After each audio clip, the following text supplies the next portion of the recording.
with every child having to grow you and become more personal with God in a way to where you have to put that total abandonment, that total surrender, that total trust in God, that He is going to do what He says.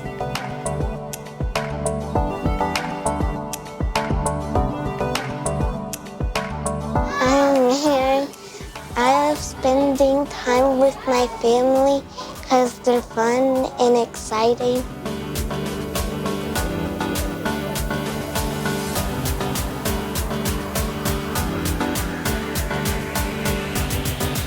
It's really fun and really cool that I have a little sister and a little brother.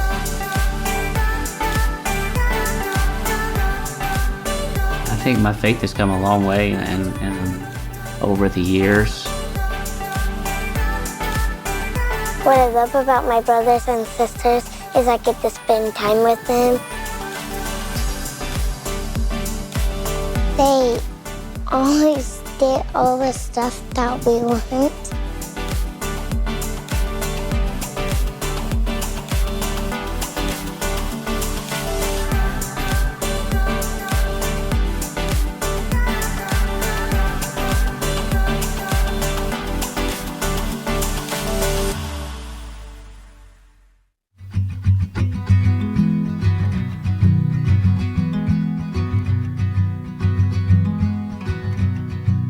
My name is Greg Bingham. And I'm Lori Bingham. So our oldest is Kylie. And about her, I would say she's very driven. She's very goal-oriented, very intelligent. But then there's that softer side to her. She's very compassionate. And being a nurse in her vocation, she really displays that to her patients. It was a lot of responsibility being the oldest because you have a lot of eyes on you, watching you at all times. And so it kind of turned me into what I am now, which is more of like a perfectionist.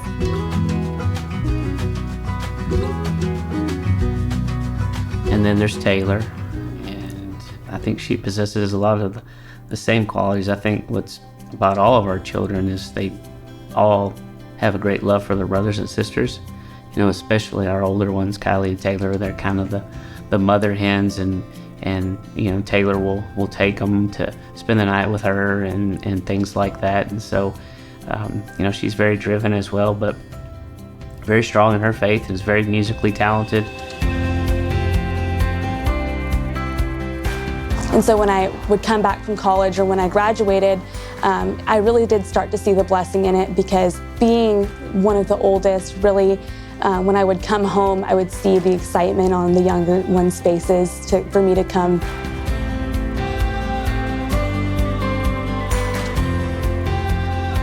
Then we have Cade, and Cade is at A&M. Cade was one of those ones where when you saw him as a young boy, he was so sweet, funny. He was the life of the party. And as he got older, his attitude or his demeanor changed a little, and he's just so laid back. But he's extremely intelligent, musically talented, goal-oriented in a certain sense when it's something that he really desires.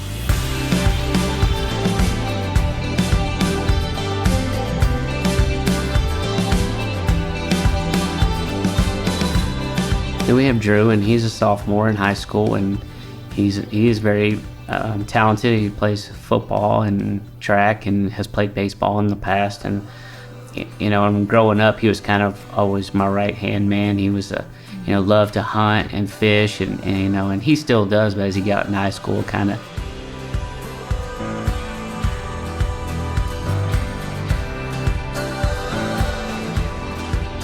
And then we have our first set of twins, Bryce and Blaine. So for Bryce, the day he was born, his hair stuck up like this, and we called him Wild Thing. But it's funny because his personality is the opposite. He's so laid back. Sometimes, you know, he's just so laid back that he's not even observing what's going on. But he's one of those type of kids where you can ask him to do anything and that heart is there.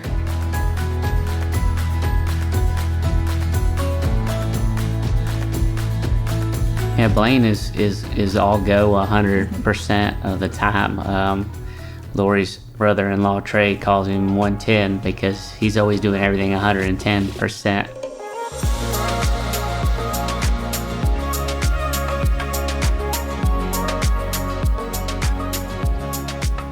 So then we have Luke. He is the one who tests us. He's the one who comes along and actually makes us better. But he has such a beautiful heart.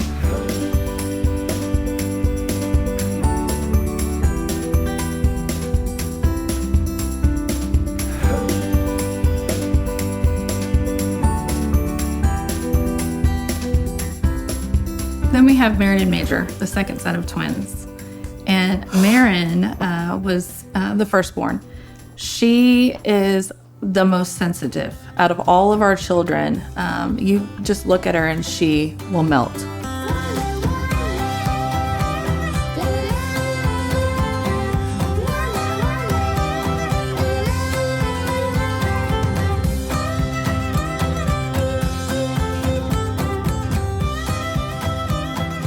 Major's pretty sensitive too. He's pretty special too. He's very athletic.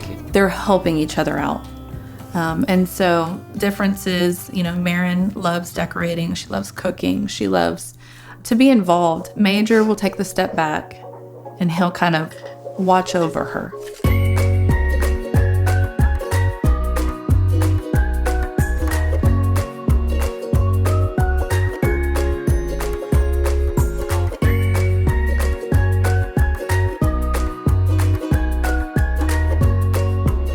Then we have JJ, and if you ask any of the other kids, they will say he's the favorite. Not necessarily to us, but to the other siblings. He's just sweet-natured, always with a smile on his face.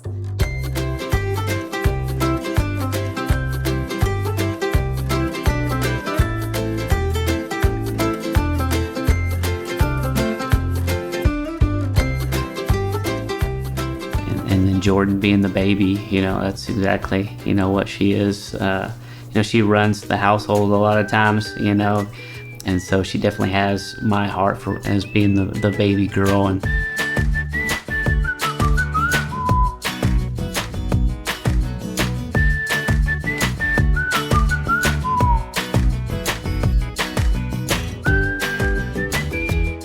I came from a very large family, very large Catholic family.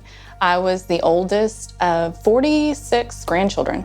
So from an early age, I have been changing diapers, taking care of kids, babysitting. That was the foundation where I came from. Lots of joy, lots of happiness, lots of family gathering. There was a lot of inspiration growing up in the family. It was very much, like I said before, where we shared a lot of commonalities in our faith, in our family life, sports, things like that nature.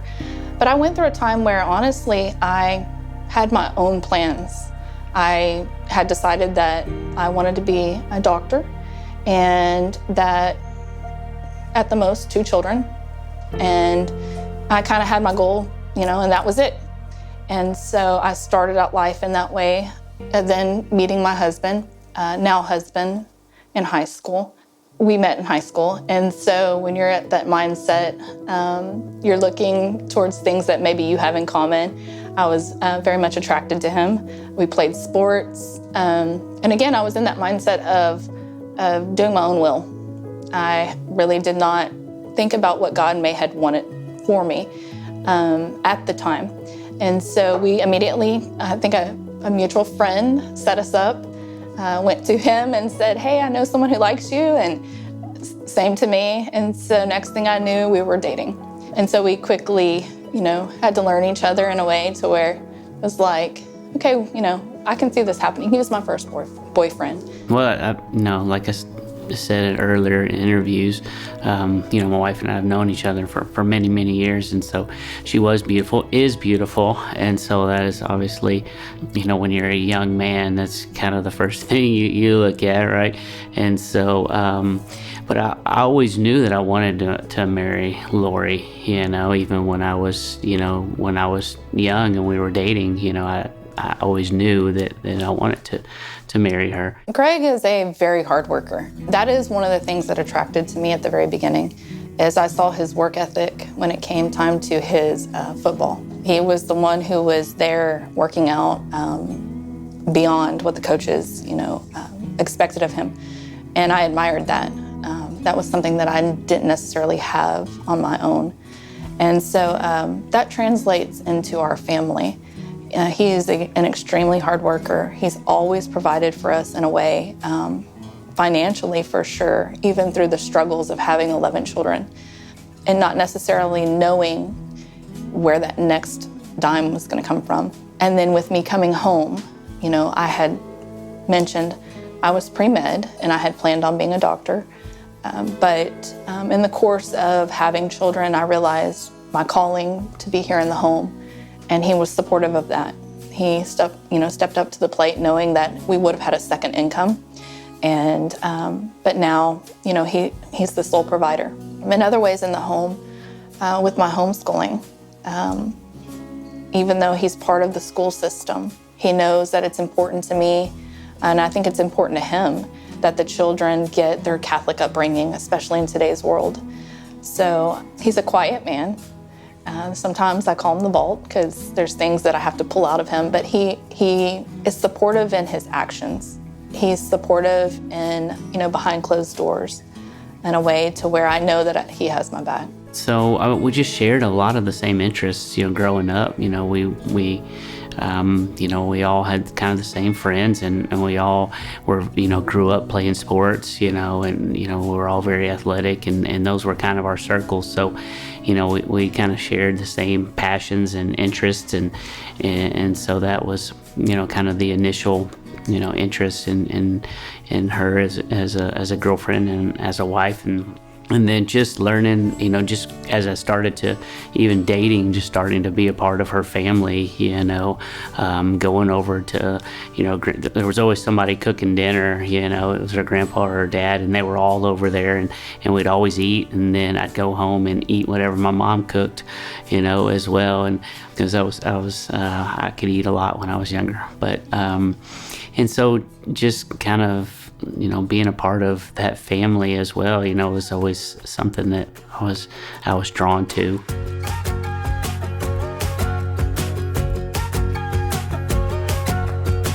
My favorite activity with my family is we always like to go out here and play football every summer. You can always hang out with somebody, you can always go play with somebody, and even though they can get a little annoying sometimes, they can annoy me a little too much, I still definitely love it. We like to play games together, we go outside and play sports with each other.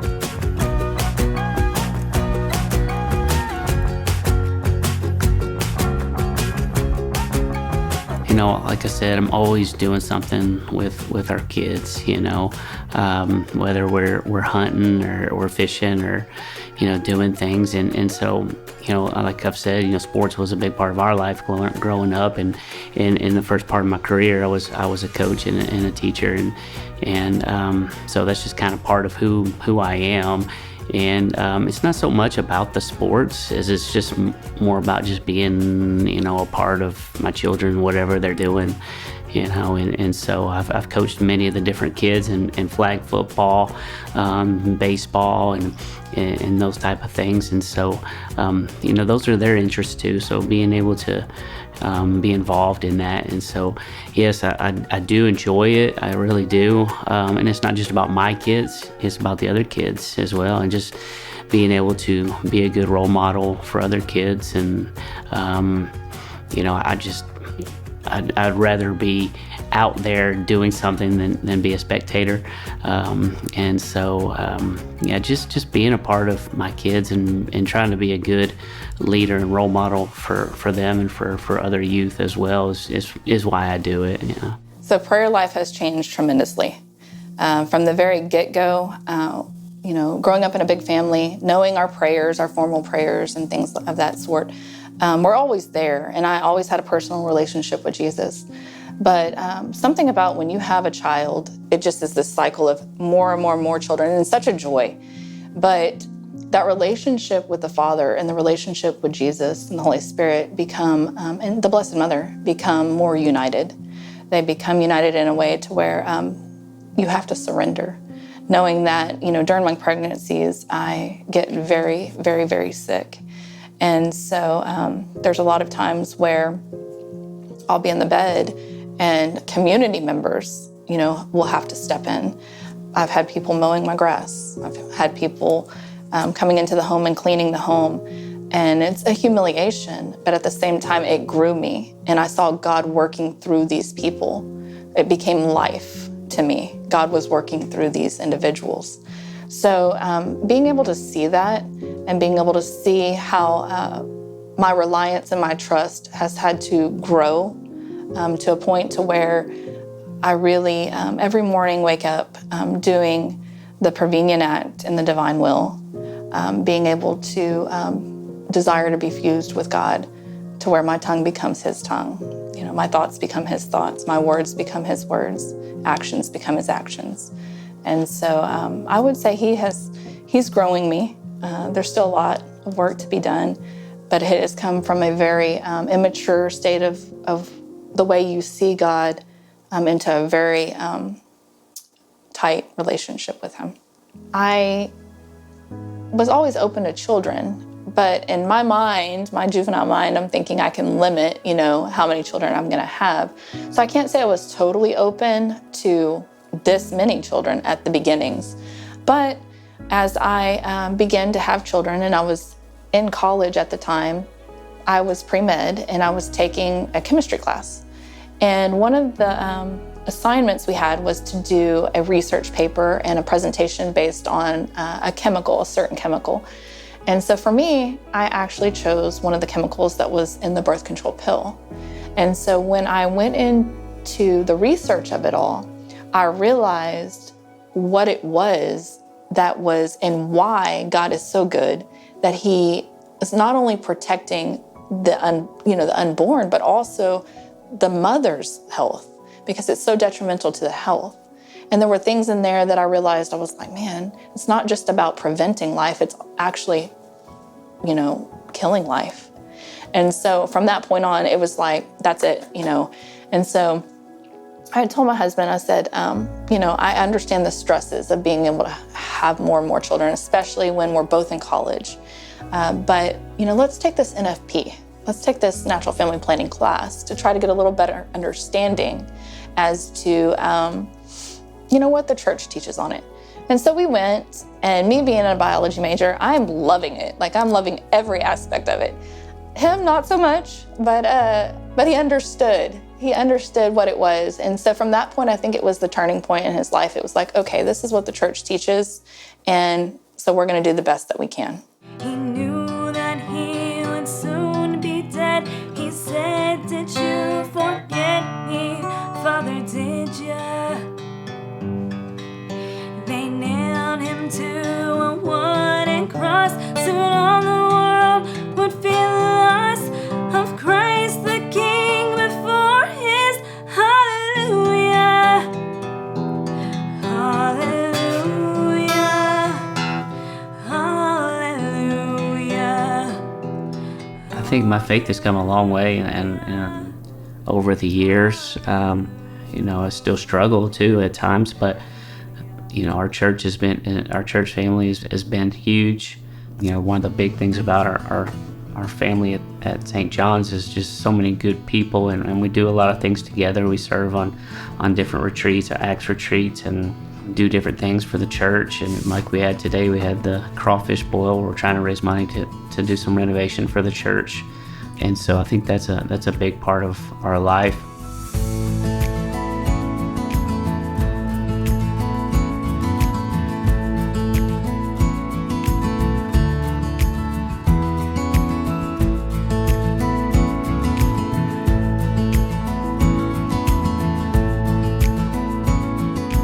I like to go to daily mass, and during the daily mass, we are actually incorporating some of the altar serving, but they are on an altar server schedule. So our oldest, not Cade, he did altar serve at one point, but now at college, he's off.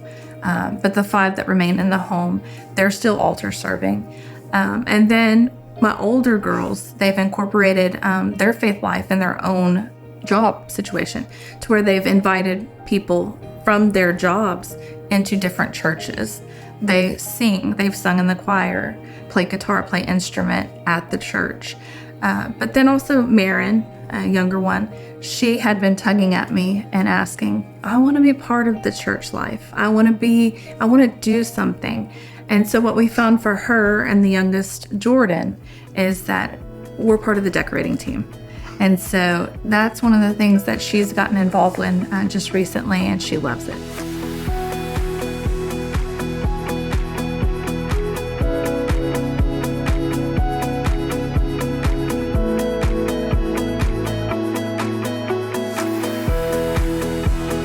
We are the Bingham family, and we are Totally Big!